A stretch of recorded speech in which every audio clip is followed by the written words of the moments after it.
Everybody, it's Claire here from Sewn by Claire, and today we are on to the final part of making the character, not the clothes, but the character for our Clara the cat kit that we're making. So this is from the kit that we got from Lily Rose Dolls, and this is Clara the cat, who is part of the Apple Blossom Woodland Collection. And we're making the base character on the inside of all of these beautiful clothes, and I can't wait to start making the clothes. That's going to be my very favourite part, I know it is. But first of all, we have to have a character to make them. I'll put up here the address where you can get your kit or your patterns from, and it doesn't matter whether or not you're following the instructions that I'm doing, the video tutorial that I'm doing, for Clara or for one of the other characters, because apart from the head might be slightly different, but a lot of the arms and the legs are going to be, and the body are going to be very similar. So you can apply these techniques to the other characters as well. So it's a bit of a cover-all kind of video, hopefully. And then in time, then there should be videos for the different heads and what have you, and then obviously the clothes will vary. So let's get on. Let's have a look and see where we are at the moment. So we've got Clara at the moment. Now just remember, her ears are just pinned on, that's why they look a bit strange, because I just want to position those once we've got her bonnet made so that I can make those right. But she's got her arms on now, and she's got her head and a lovely cute face. Her whiskers keep getting squished. But I'm going to turn the camera down and we're going to start and work on her legs, and then that'll be the final part then for making the actual character itself, and then I can move on to making the clothes.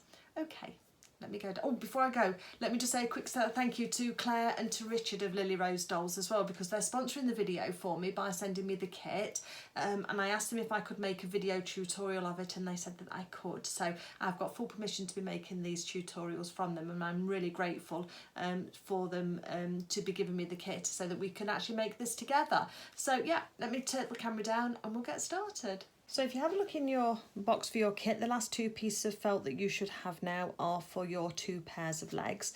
And if you remember, we cut out one with the pattern this way up for our left side of our legs, and then we turn the pattern over and cut out two, so we got a mirrored copy for our other two legs, and then we can put these two together, and then that's going to make our legs together like that. Now likewise on the arms, I'm going to change it slightly because I know Claire suggests you put a slash in the felt and then turn out through the felt, but I'm going to leave a little gap on the back of my legs here, about an inch again, that's all you need, and I'm going to leave a gap there for turning these legs through. So as we've been doing all the way along, we're going to put a pin in at the top, through one stitching line, through one drawn line, because that is our stitching line. Oh, my pin doesn't want to go through my felt. Try to get a different place, and come out on the drawn line of the other, and then just put our pin in. Let me give it a twist, because if you just twist your pins, that will help. And then again down the bottom here, let's put a pin through the end there, and then that's going to go through the felt there, and then that's going to hold it together just for us. And then I'm going to put red pins on the side here, just to remind us to leave a gap of about an inch towards the top, not right at the very top, because you want it to be fairly a straight line that you're joining together. So let's get that pin through there, that's one. And then if we leave about an inch, where's my seam gauge gone? It's there, look, leave about an inch. Red pin, where are you? That's it. And then a pin through at that point there, and then that's going to go through the other side, and that will remind us that that's the section to leave open. And then I'm going to tack around here, and then we're going to take it to the sewing machine, and then we're going to sew round again as well. And I'm going to do that on both of my legs. I'm not going to cover it with the video now because you've already seen that. If you're not sure, just go back and watch the arm video, or look at the arm video again, and that will tell you exactly the same process that we're going to use. And that'll make it quicker for you. Well, makes it quicker for you watching, and then I'll just come back for the bits where I think that you might need a little bit of extra help. Okay, see you in a minute. Okay, so I've got two legs sewn and tacking removed, and then the pinked around the edges. So now we're going to turn these through again. So remember what we did before. So this time I'm going to go to the toe of the foot. So go to the most difficult part first. That would be normal, wouldn't it? We'd normally go for the easiest part. But let's go for the more difficult part and start and push that toe in, and then just start and move the fabric up and inside the actual leg itself. And it's going to be a little bit tricky, so let's use, you can use a knitting needle, or you know, the rounded end of a knitting, not the point, I don't mean the point, I mean the little bit that tells you what size the knitting needle is. And then we can hopefully push this through. I'm using the end of my quick unpick because that just gives us a similar amount, and that's starting to go through nicely now. So when we get towards the gap here, we can just push it through a bit more, just exactly the same way as we did before. But I just want you to show how much effort it takes, because I think sometimes if I just present it to you with it all finished, if you then struggle doing something and you haven't seen me struggle with it, sometimes you think it's you and it isn't. Sometimes it is just the process is tricky.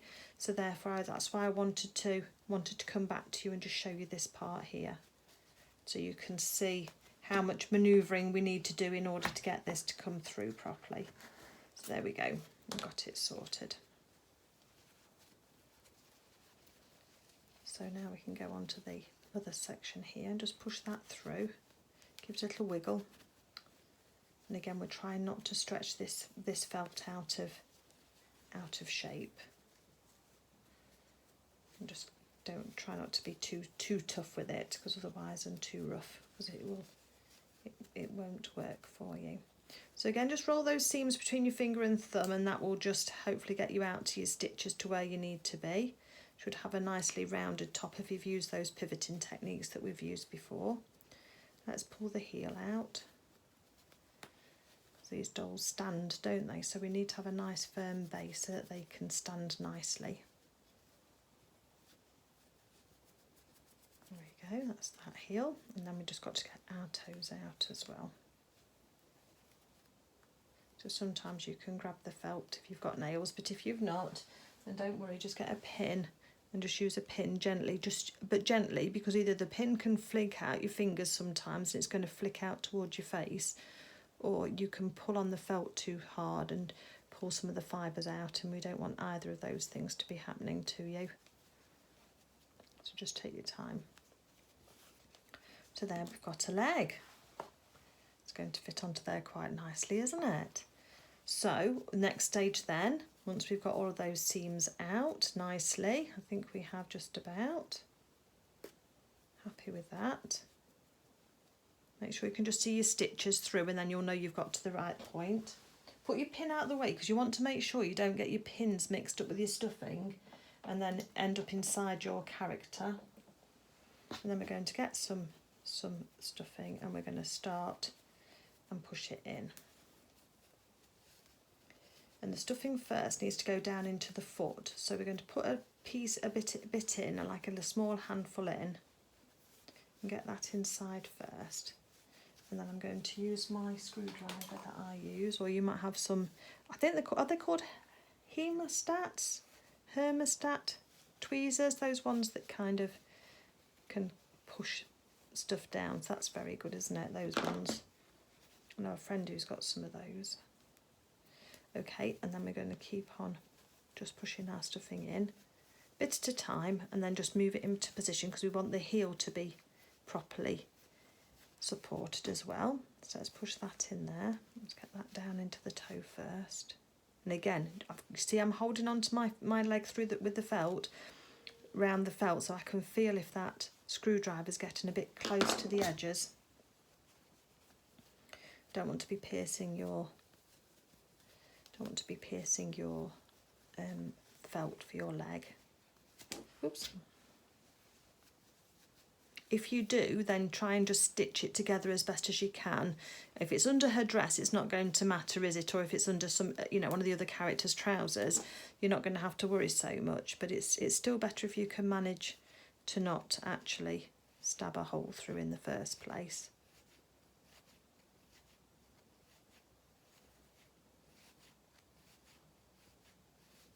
So nice and steady there.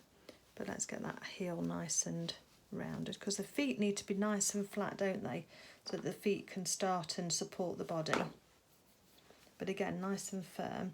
So let me carry on stuffing this then. You've seen me do that before, you don't need to see that, but I'll come back to you when I've got it fairly stuffed, so that I can show you the kind of squidgeability of it, so that you can see how firm I've stuffed it, and that'll give you an idea for yours. So I'll be back shortly.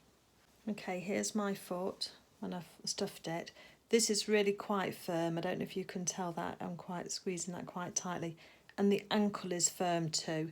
The top of, oh, I've just squeezed out some stuffing. The top of it, because I've not ladder stitched it closed yet, is slightly less, but is still quite firm. So hopefully that'll give you some indication for yours. This is made sure I'm firm down into the heel, into the toe, and also into the heel as well. So that's all nice, because this is going to give you your basis for your character to stand. So that needs to have no floppiness in there, because it's got to support the weight of your character, plus the weight of the outfits as well once we do that.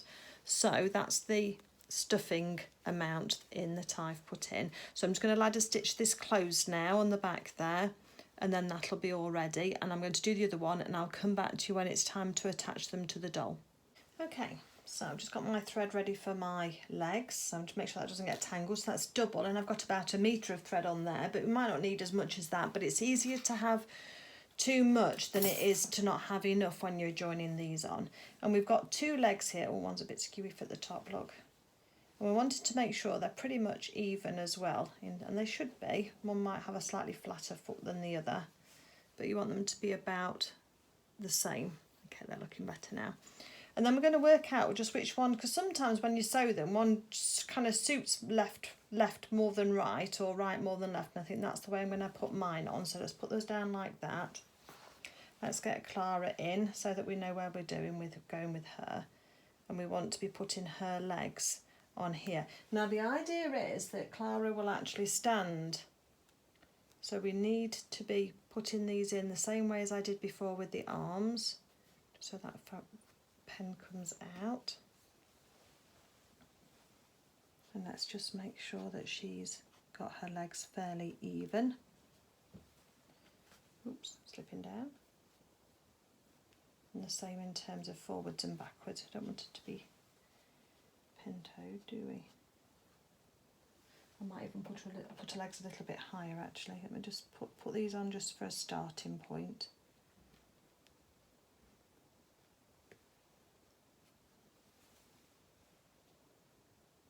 Oh, look at that, straight off, and she stands. Okay, so I think this one's a little bit further back. Let's just go that a little bit further in. Gosh, she stands well, doesn't she? Straight off. That was good.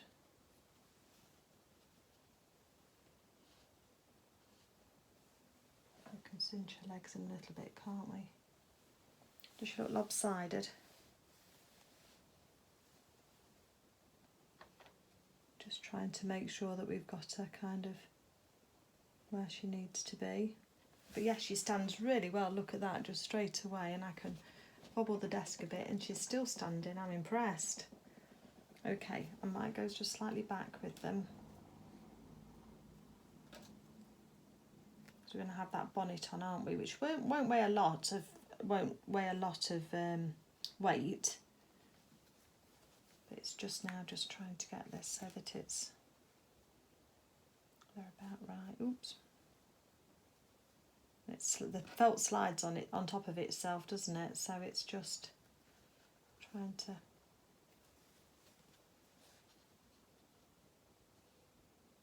No, she's a bit far forward that way, isn't she?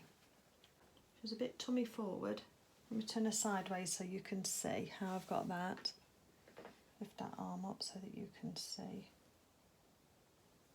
Okay, so that's her from the side, and that's her from the back, so you can kind of see where those limbs are. And I'm pretty happy with that actually. She feels fairly stable on those legs. A little bit further. Maybe she needs to be a little bit more upright. Maybe just angle her back slightly so that it's kind of countersinking the weight. Countersinking? Counterbalancing. Oh, I do come out with some funny words on my videos. It's because my brain's working faster than my mouth can, or my mouth's working faster than my brain, one or the other.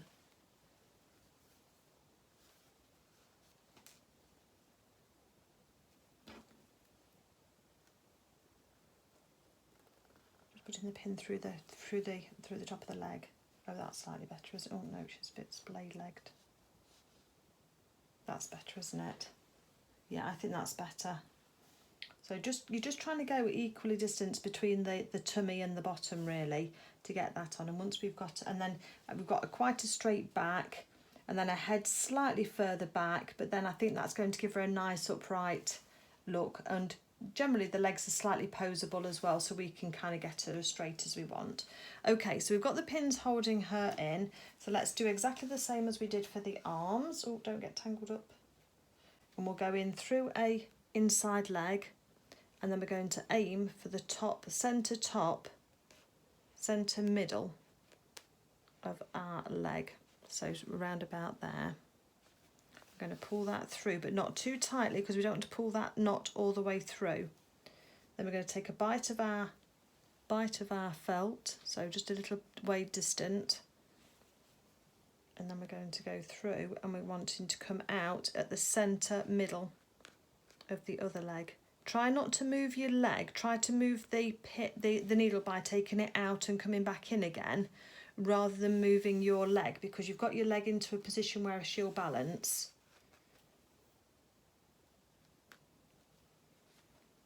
Or your character will balance. It might be a different character you're working on. So we've got them into a position where they can balance.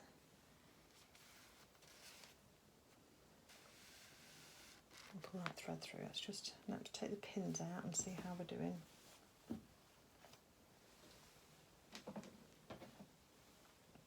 So we want to just keep checking to make sure that she's going to balance. Yes, she does. Right, okay. And she'll get more stable as we go backwards and forwards a few more times. But I'm happy we've got her in the right position.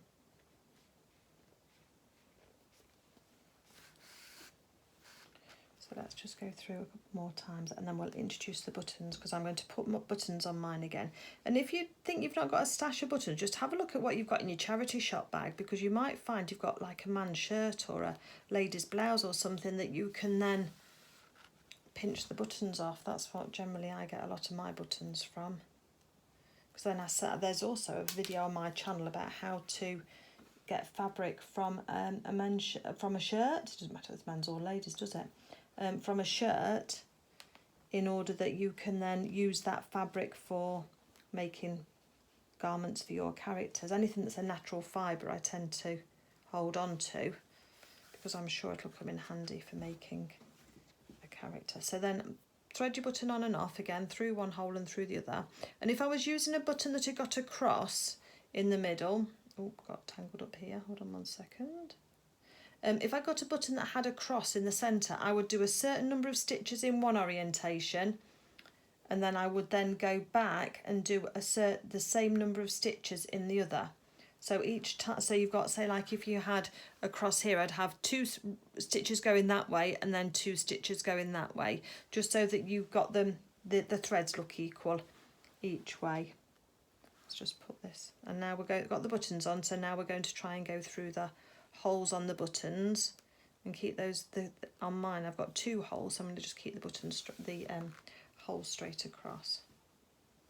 Oh yeah, she's very stable now, look at that, very stable.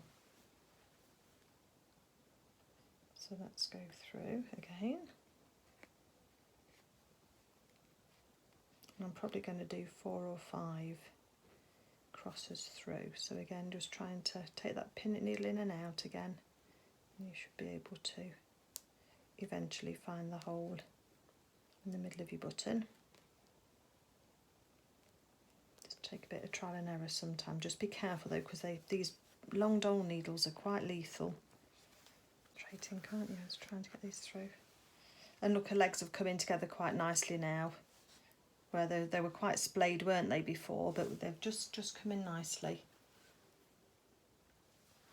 I'm not trying to cinch it in that tightly, but it just seems to naturally just be doing that anyway.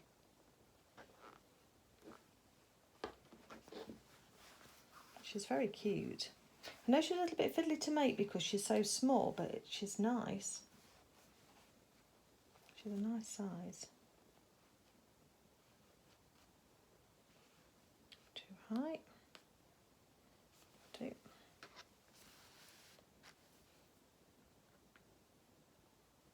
So those buttons feel like they're nicely cinched on now. So now I'm going to go through one button when I finish off and come through to the inside leg, pretty much where the other stitches were. And then making sure that I'm happy, just move the leg to one side, and then you can do a few stitches backwards and forwards just to tighten off those threads.